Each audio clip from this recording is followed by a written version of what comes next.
One of my interests in coming here was to learn more about sort of transgender identity and how to support any kind of student that I might have at a school who identifies in a non-binary way. And so with my independent study, once I found my advisor, which happened in the winter of my first year, I was interested in exploring the LGBTQIA, sort of to be continued acronym. And we've added a bunch of letters to it recently, and I was struck by that. And I wondered, like, how did this acronym begin? Why do we have it? And is it doing what we think it is doing or what we want it to do? Is it sort of acting as a unifier to, create solidarity amongst people who are othered? Or is it just kind of perpetuating the otherness by just adding new people to this pot of people who are generally targeted as being, outside of mainstream society? I ended up pursuing the Globalization Studies track of the MALS program.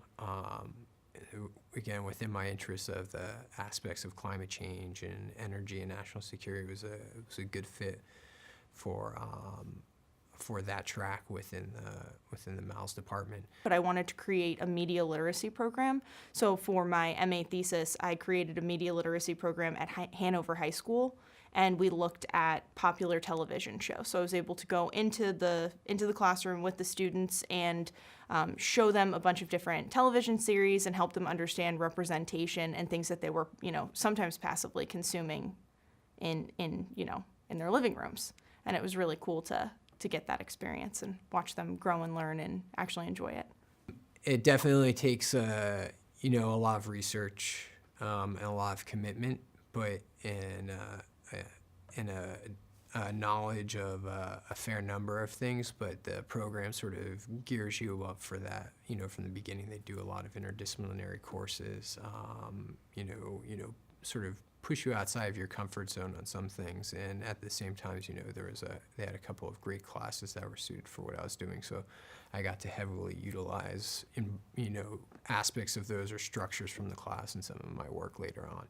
So I was just really interested that all of a sudden, seemingly, transgender exploded in the media, and everyone was really paying attention to it. I think also having a lot of confusion about what it actually is, and so I wanted to sort of sort out what people had to say, why they had to say those things, and where the transgender debates are moving into the future. And so that's where my thesis ended up focusing. So I looked at gender as a theoretical concept. Even though I was focused on fiction writing and creative writing, I was also focused on researching historical trauma and suicide among American Indian youth, and I wanted to combine the two together.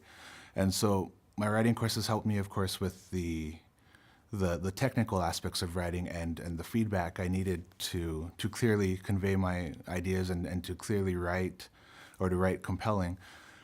And at the same time, the cultural studies classes I took helped me to better analyze and investigate these hidden symbols within culture. So in the 2 years I did oral history, poetry, novella, and then I had a wonderful opportunity to go to Oxford, which was outstanding. And we got to go study under really good authors over there. And even over there, I did courses based on fiction. And then I finally decided to do my thesis on food writing.